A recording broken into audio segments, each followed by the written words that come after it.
I really was kind of a little like, okay, animals, because I mean, I really like reflections and rust and chippy stuff and collections of stuff. But then as I got to thinking about this, my very first competition, and I don't know if I can do this without the glare on it, with West Texas Watercolor Society was this scruffy cat on a scruffy chair. I got it. You got it? Yeah, I got and it. it did not win. It's got a glare on it. Let me hold yeah, it. oh, like and so. then, there we go. And it didn't. Hold it up. Yeah, hold it up and show them.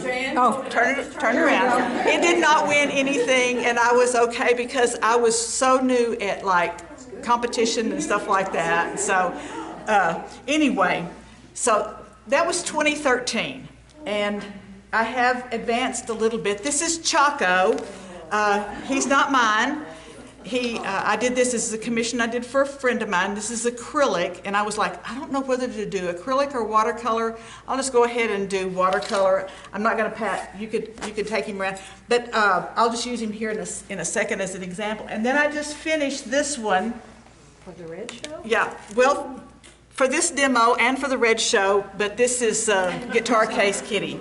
So it's got that's my guitar case. And anyway, and that is Kitty No. She's 11 years old and she's rotten to the bone. I see rotten there. Oh, absolutely, absolutely. She's in the guitar case? She's in a guitar case, yes, in my guitar case. So yeah, she's, she's like, Mom, are you fixing to go someplace? And I was really thinking I would like to go with you. So how many of y'all are new watercolorists? Okay, there's enough. So I try to cover, because I know a lot of you have been painting way longer than I have, especially with watercolor. I use for this and for a lot of my stuff, I use a really limited palette, and it's right here. And I wish her name just went, but a couple of months ago, there was a demo about using a limited palette. And so I've got Warm and Cool of blues, Warm and Cool of red, Warm and Cool of yellow, and then Burnt Umber. That's going to make my black. This is a handy tool to keep it with your stuff. You need that. A nice little pair of pliers. Did you see it? Nice little pair of pliers, because those lids get kind of a little cranky sometimes. I have this wonderful, big, huge collection of brushes. JoBeth, just so you know.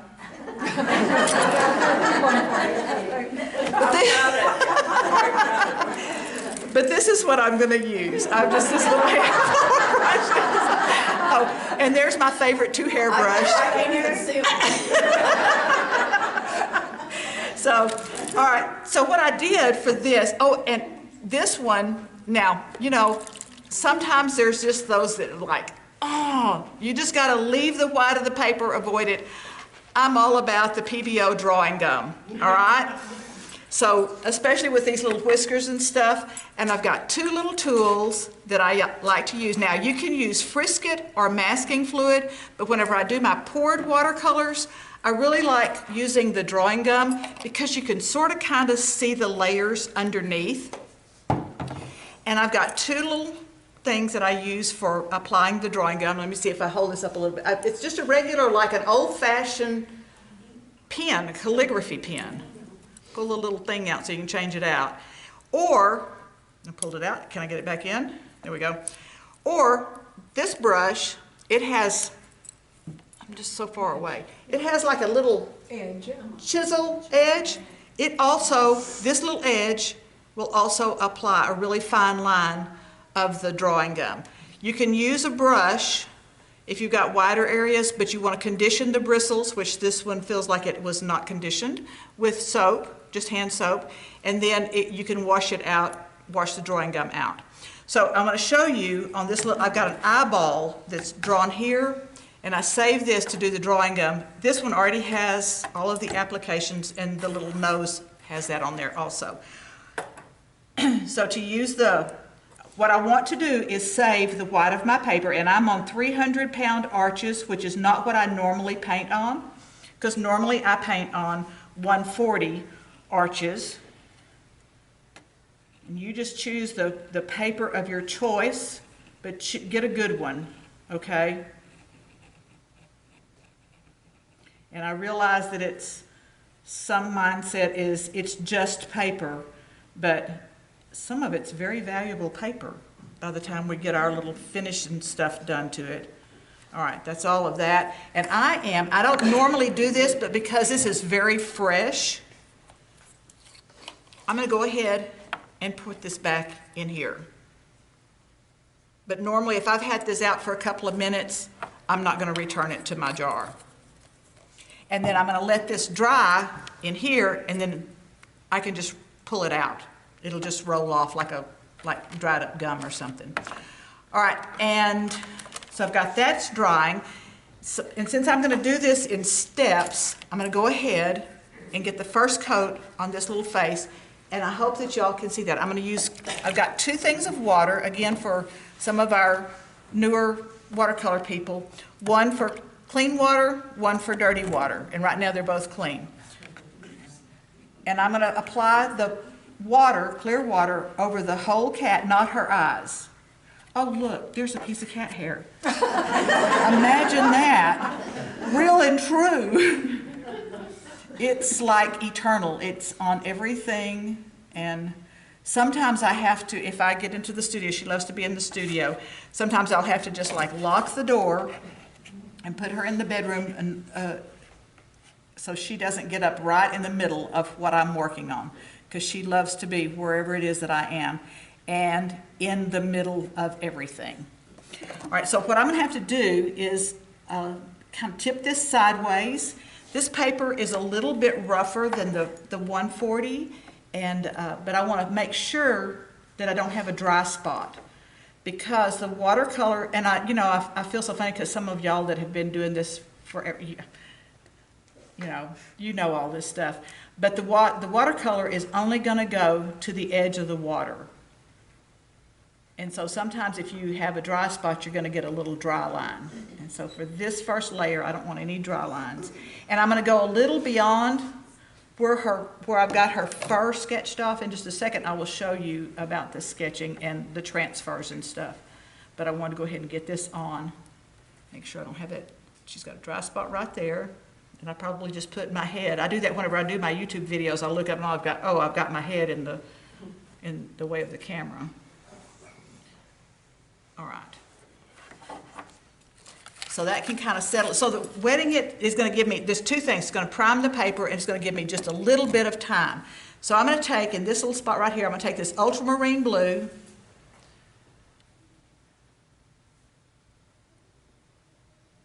All right, I'm going to use this one for my dirty water. Back over here my clean water. And this is Van Gogh burnt umber, and you can just experiment with the colors that you like to make. So you'll notice I don't have green or black on my palette. And so this will make a really good black. Now it can lean towards the blue, or it can lean towards the brown. And so I can see that this has blue in it. I can touch it on the paper. Is that about is that about what I want? And this is thin. I want it to thin. And so whenever I did Kitty No originally, she was purple. I'm not sure, I must have had red in my brush or something, and so I picked up a little bit. Now, in my reference photo, she has a little light area on one ear. Let me see if I can find this. Here we go. She's got a little light spot right in here, and so I want to leave that, make sure I'm not getting, I've got strong shadows here.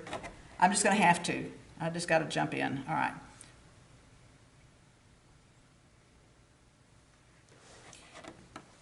And that water is going to allow that to kind of fuzz out just a little bit.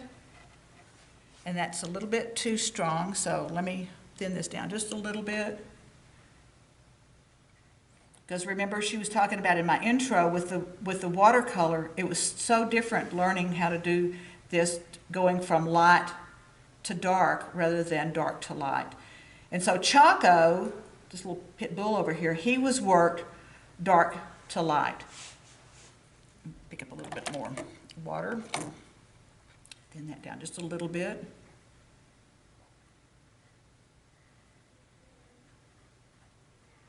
And so you need a good sketch so that you can see what you've got going on once your base color goes down.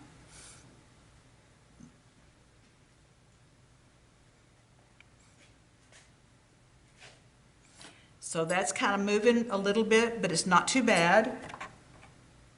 And in just a second, I'll lift a little bit of that out.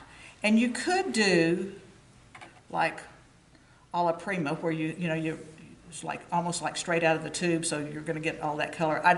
When I first started, I did a lot of where it was almost like dry brushing. All right, rinse that off. I'm going to soften that edge just a little bit, so my brush is a little bit on the thirsty side. And I see a spot right there. Now, be careful, because now everything is nice and wet, so I'm probably not going to get a bloom.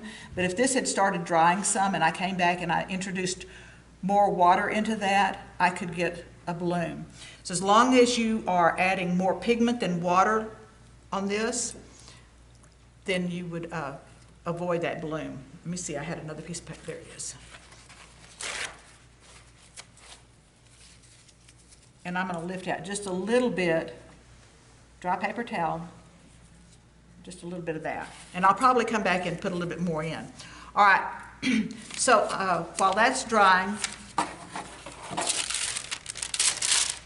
one of the things that I do, here's my reference thing. Sometimes, and I do know how to sketch. I don't do it a lot. I used to do it a whole lot, but so I will manipulate my photo until it's the size that I want. Then I've got this is a little bit bigger so I can see a little bit more of the detail. Oh, and then I also have a sketch that I've done so that I can, if I lose my way, then I can come back and just kind of see, okay, have I got this? Is my eye still the right shape? Is the curl of the hair in the right place? It'll just help me to regain my balance in case I lose my balance. So I'm going to put that, I'm going to flip that there. All right, I'm going to show you something real quick. Like I said, it's not really my favoriteest things to do, but this was the first watercolor that I did. Yeah, Lucy and Bevo. I got it. I got it. Lucy and Bevo. And so it was the first pet portrait that I did. So one of the things about this, whenever you're doing a pet portrait, you know, how are you photographing your animal? I mean, I've got like a gazillion pictures of Kitty No, you know, and all kinds of different ways. Some of them are interesting, some of them are not. You know, some of them she doesn't do what she's supposed to do. Anyway, so you can tell from this one that it's just, she just took it. And so many times when somebody asks me to do a pet portrait, how many of y'all do pet portraits? How many of you have painted dead pets? I mean, almost always they wait to get the pet portrait done after their animal has died. You know, it's like, yeah, you know. Anyway, I'm not for sure what all that's about. So this little horse pet also, and it was a retirement gift, and it's called Looking Back. This is Nancy's pup, and again, it's one of those, it's like it could have been an interesting photo, but the angle, you know, how she's got it, it's like, is that going to be good? I mean, because you got to use the same rule, the composition stuff. So this one, yeah, this is Tucker and Gus. Yeah, you got that? Uh-huh. That's what I had to work with. So I blew it up. Yep, there's Tucker and Gus. We got a pink tongue and a light nose. Anyway, okay. So I'll show some more of Tucker and Gus in a second. Let me go ahead and move on. All right, now then I'm going to go ahead and use this brush. I'm going to wet this again. But I'm going to bump up my pigment because I still want some soft edges in this.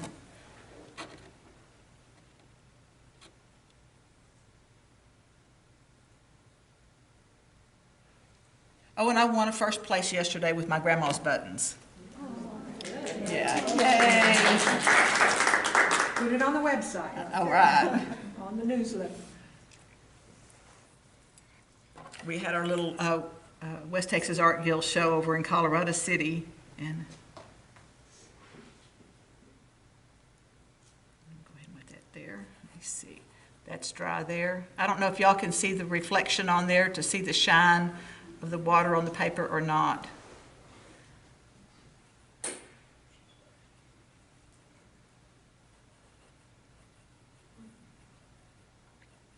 All right.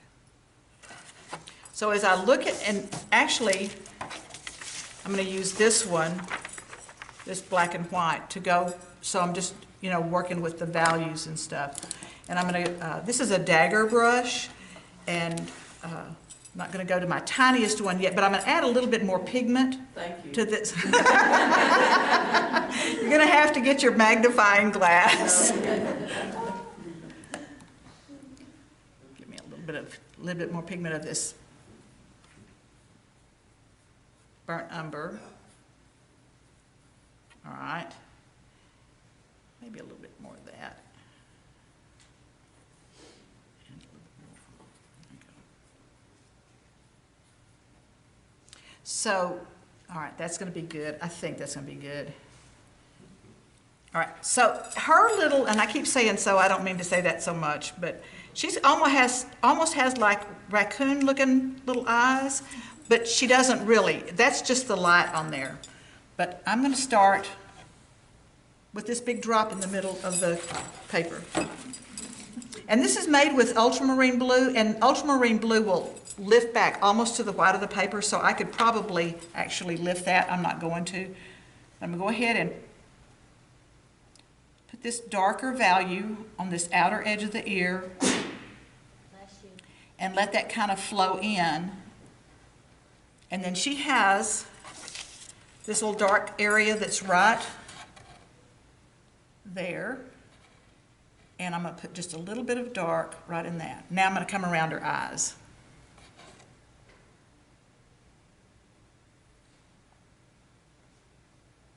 She is so funny because sometimes when she'll come get in my lap while we're watching TV, and I'm in the recliner, and she'll meow at me.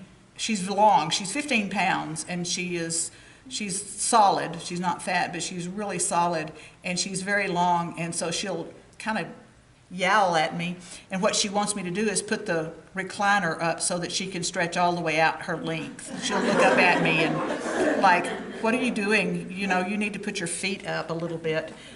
So I'm going to pull this out. I'm not going to paint every exact hair, but I'm going to pull this out enough to kind of give the indication of fur. And it's really hard for me to, you know, to move away from that, to like not paint every hair, but I actually can do that. For some of us who've never used a dagger brush, what does it do for you? Okay, so because of its shape, if I wanted to do like a really wide, I don't have enough paint on there, a really wide area, I can lay it on that long edge, or I turn it over on just the tip of it.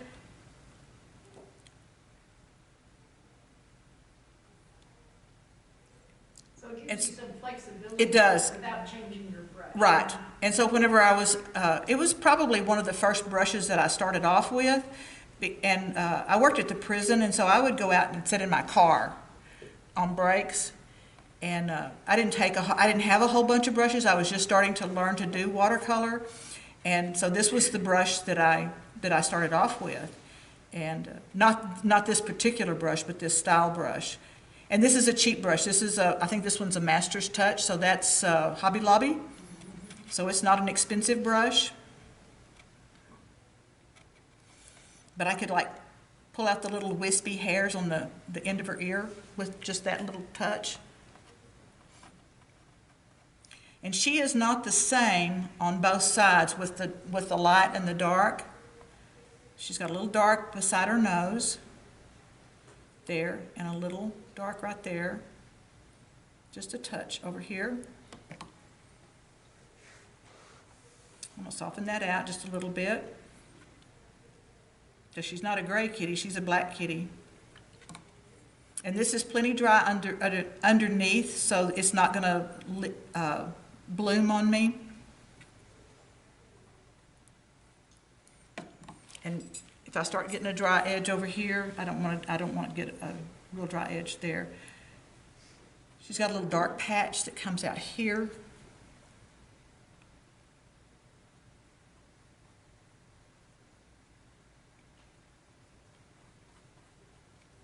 So, you know, whenever you're doing the pet portraits, of course, if somebody gives you a portrait of their own pet, a photograph of their own pet, then you're just kind of stuck with what they've got going on. But if you're photographing your own pet, you know, like I said, you know, the rules of composition apply. Make it interesting. I brought my laptop. There was a couple of other pictures of her where she's not looking at me. She's same position, but she's looking away. She's looking outside of the guitar case. But I decided that this was the one that I wanted to do. But either of those other ones would have been pretty interesting. But rather than her just laying, you know, in my lap or something like that. All right, and she's got a little dark area under her chin. So catch that.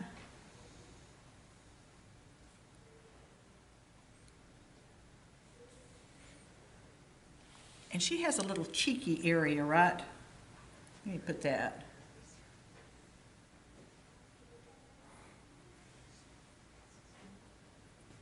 Need to darken this just a little bit because this is not my darkest yet. I've still got this much to go over here.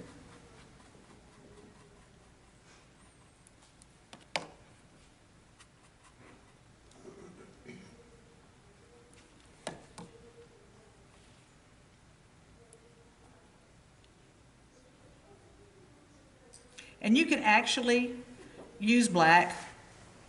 I just don't. It's just kind of one of those things, you know, you get with people that are smarter than you and they say, oh, don't buy black, make black. It really is prettier whenever you make your own black because you can see all of it's not quite as flat either.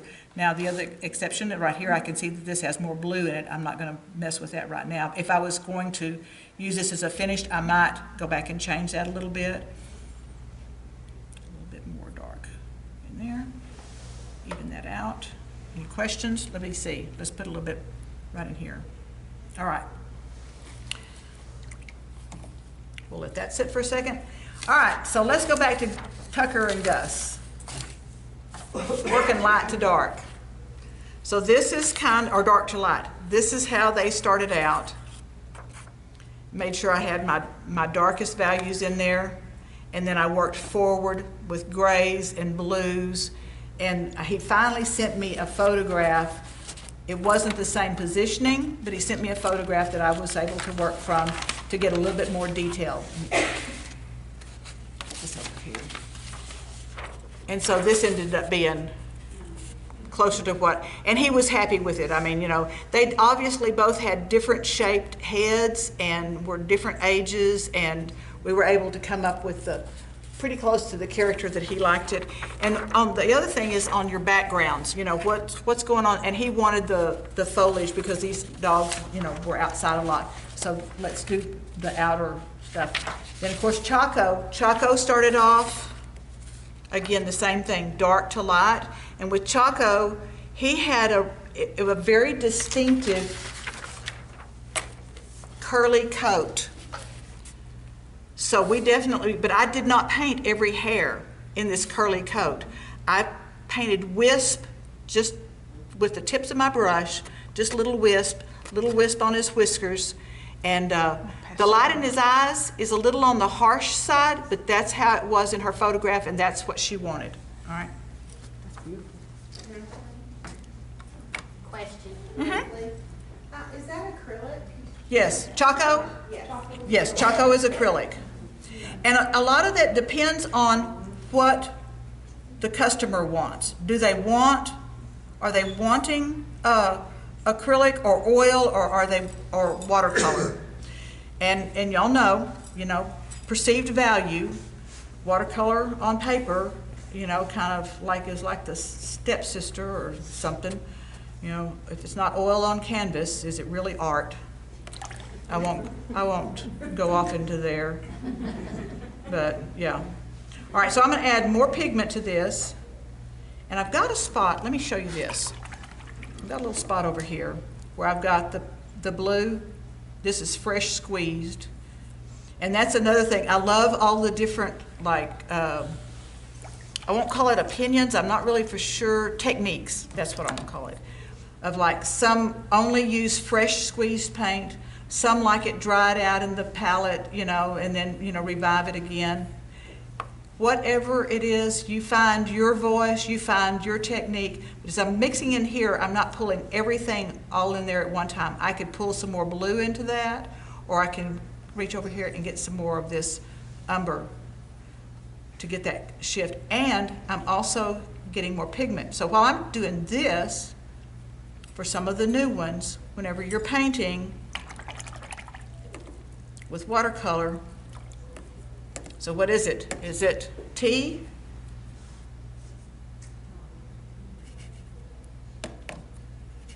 The consistency of tea? 2% milk. The consistency of coffee? What was the one you said, Erin? 2% milk. Milk? Oh, yeah, that's, yeah, not tea, 2% milk, very watered down. Maybe, what, a little cream? And I've got a shadow there. Let's get a little bit more pigment in that so I can, and then some butter. Okay? So when it's almost straight out of the tube. All the same two colors combined, but different strengths of pigment. All right. Do you ever put red in your darks? I do. That's the reason she ended up being purple. And so I came back with her and put just a really light blue wash over her. And then that, because it was the, I used the organic vermilion is my warm red, and I had put that in there, and I just didn't pay attention. And once she started drying, it's like, oh, she's purple. Yeah, So that blue and red did that. Yeah. But And with the ultramarine, with the burnt umber. Sometimes red warms up the dark. It does. And sometimes, yes, sometimes I do put that in there. And a lot of times whenever I'm doing my poured paintings, I'll definitely use the blue, the red, and sometimes the burnt umber to get those really nice dark values in the background. All right, so this time,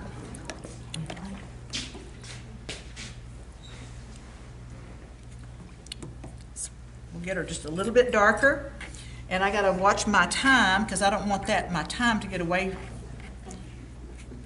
And because we definitely are gonna need a snack, and I definitely wanna show you how to paint this eyeball. Actually, I think I will leave that one alone and I'll come down here. I'm gonna paint the eyeball. It's dry. That's the thing with the drawing gum. You wanna make sure it's completely dry before you do anything to it.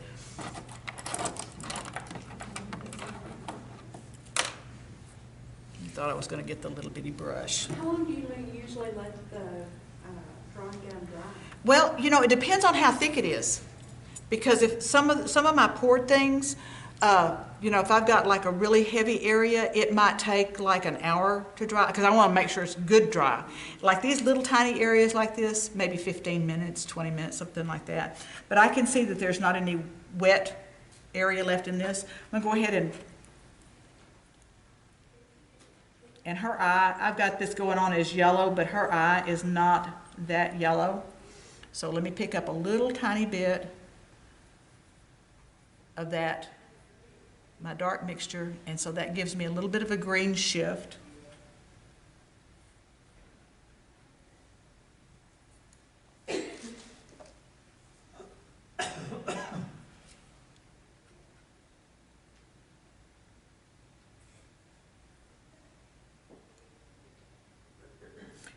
And I do know this, whenever you're painting animals like horses, depends on like the scene, or whether the animals are support animals or whether they're the main thing.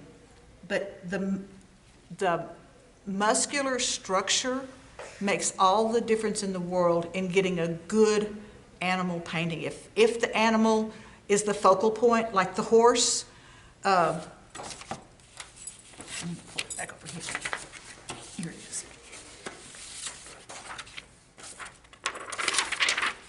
making sure that you have, you know, the withers, I don't know all the technical terms, but making sure that you have all of that, and like the veins. And then a horse's pupil is totally different. They're little rectangles. So those kind of details. But if it's like and I call it a support animal, and I'm not sure exactly what I would call it past a support animal, but like in Tim's paintings, where they're out in the field, or maybe Reggie's painting where they're out in the field, they're like a triangle a triangle face, a rectangle body, and a couple of some legs, 4 little legs. So, but that can distinguish an animal, so, or little goats or whatever they are. All right, let me scoot down here. Let me get into this thick.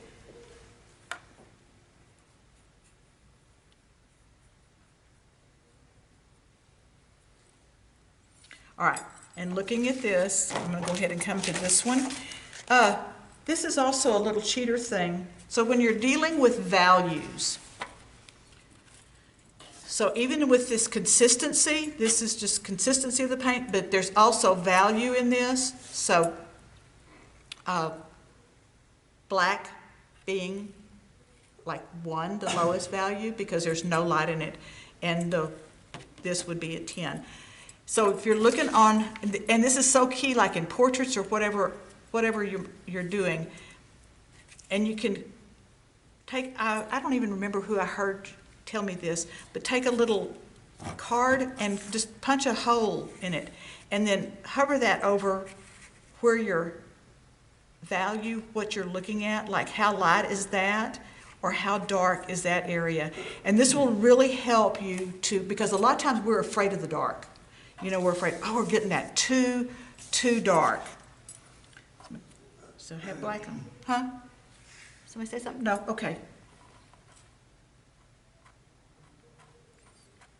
So this is super dark now, a lot of pigment. And I'm just painting off of the tip of that brush.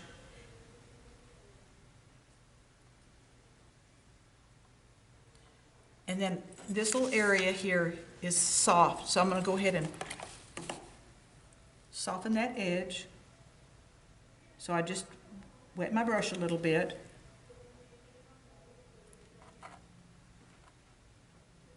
And let that watercolor move over into that water that I just put on there. Now, I'm not putting too much water on there. I'm not putting a whole lot of water on there. All right, and then around this eye,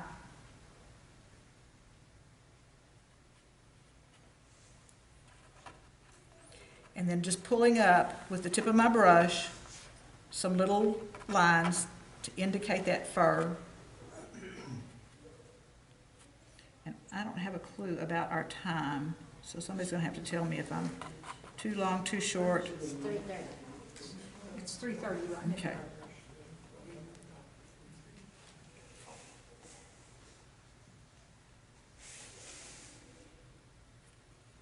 And I haven't done a whole lot with this little nose yet, but I'm fixing to.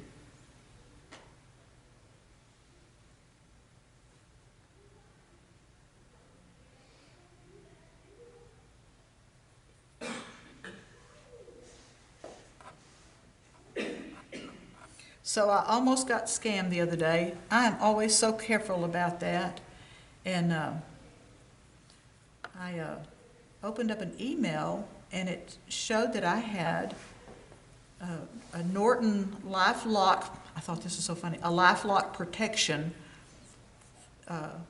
subscription thing that it was charged my credit card $349. And it said, but if you needed to, you know, if you didn't make this charge, you know, you could call and get a refund within 24 hours. And I always, except then, look at the email address to see who it came from. And I'm like, well, I've had Norton before. I didn't think that I still had Norton. And so when I work at a real estate office. I don't do real estate at all. Anyway, got to the office, and I thought, well, I'll call them because I really don't need that coming out of my card, and that's not my charge, and I don't think that's right. And so the number was an 805 number. Well, that should have been another thing. Well, duh. I went ahead and called it, and this guy answered immediately. Well, that should have been another. Duh. I mean, like, I'm always telling our people at work, be careful what you open, be careful what you're, responding to. Be so careful. And I'm just like, I think that you're not who you say you are. And so I looked at the email, and it was from the order number 8567, whatever it was, at Gmail. And I'm like, oh no, you're not Norton. Goodbye. And he called me back immediately. And I'm like, no, I am not talking to you. You're a scammer. You're bad. Go away. and he called back again. And this time I did not, I'm not answering the phone this time. I'm not even doing that. All right, so there's a little dark shadow right beside her nose, right there. Bring this down just a little bit. And so really, if I'm looking at the value, she's still a little bit light for there. Not a whole lot, but a little bit. Let me bring this back here so y'all can see it too, so y'all can see what I'm seeing, maybe. All right, a little bit here. A little bit right under her eye. There's a little.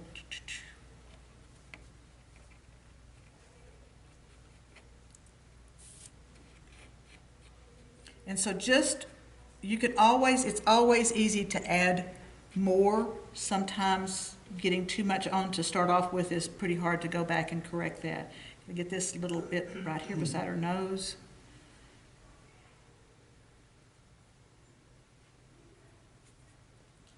And then I want to make sure that this little cheeky area right here, and I'm going to have to soften that because that pigment is pretty hard. So wet my brush.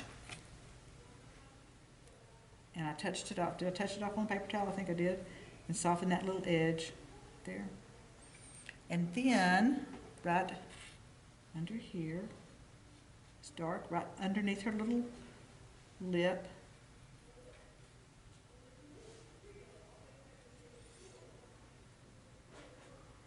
And then I've got, okay, you ready? Hold on. Where did it go? There it is. Can't even see it.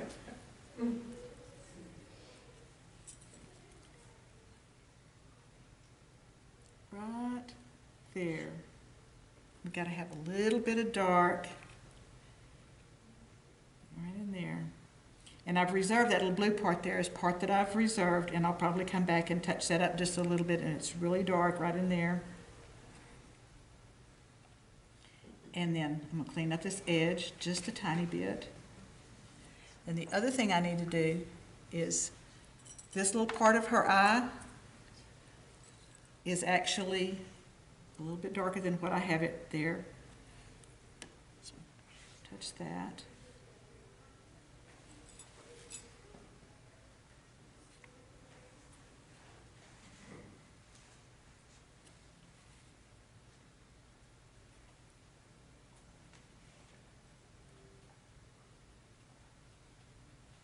And I'm still not painting every little hair. Just a few little details is all. Now, if it was little sparkly glass, I probably would be painting every little facet in the glass. All right, so I'm going to come back to this photo so I can come.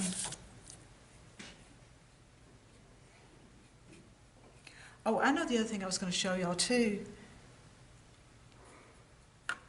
In getting a texture, a fur-like texture,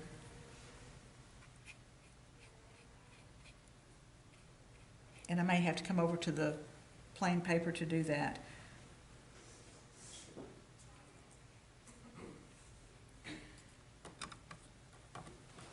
But you can take like this chisel edge of this brush and kind of scratch in.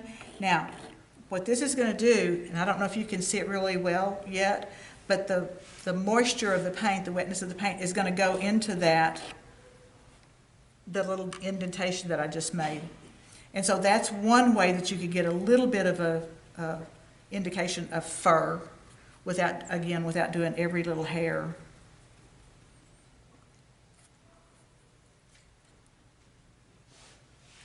Back up underneath this chin.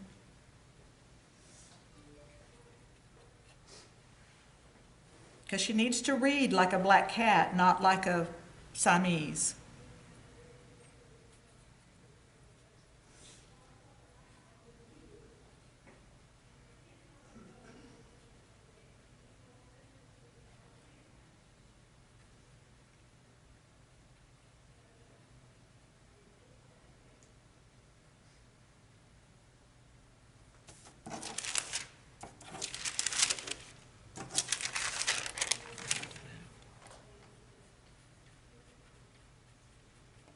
All right.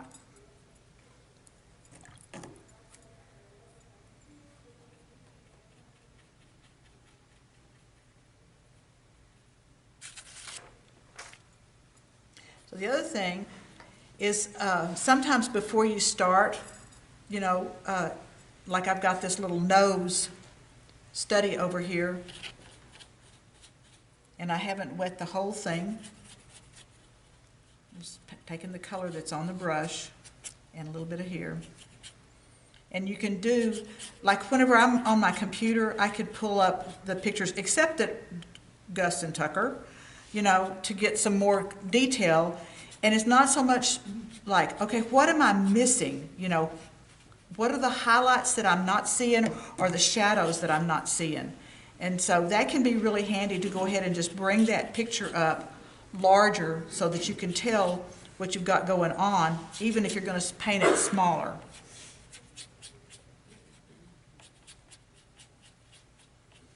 This brush is a synthetic, so it does not carry anywhere near as much water and or pigment as this mop brush. This one is a squirrel, and so it holds a lot of water, a lot of pigment.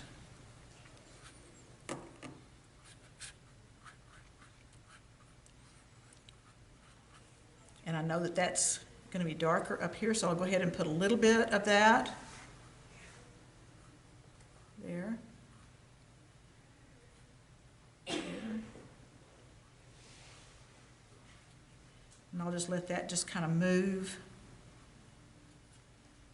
and do what watercolor likes to do, which is go sometimes where you don't want it to go.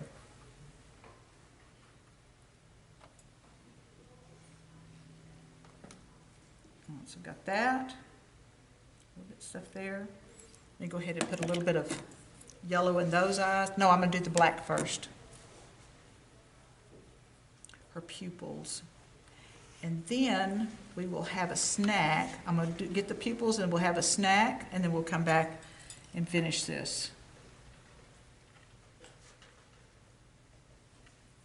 And that might be actually too small of a brush.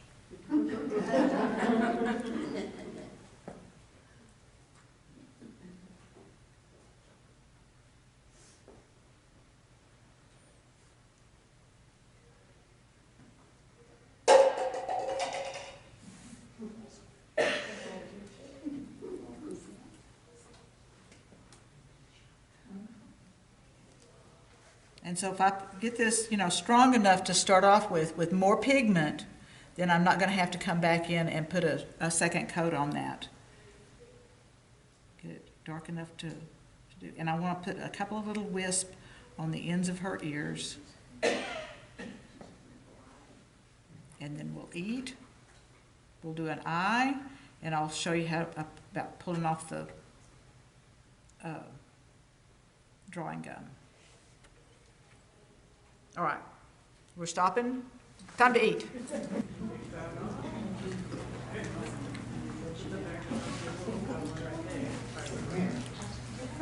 Whenever you're All right, all right. I'm going to go ahead and this is dry, but I'm going to go ahead and put a little bit of this lighter gray.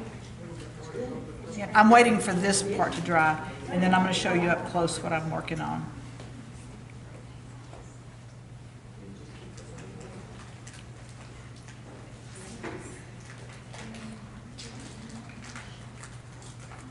So I'm back into my thinner mix, because that little area right around her eye is not quite as dark as the fur. So we're going to let that dry, because I don't want to take the drawing gum off, not only do you need to, like, for the drawing gum to be dry before you paint, the surface around it needs to be dry before you remove the drawing gum. Okay, and I don't know whether you can see the little creases that I made in here in her fur. See if she is dry. I just did that. So I have a rubber cement eraser, and I know that the area around her nose, because what I did was on the eyes. I'm gonna go ahead and use this to pull off some little whiskers.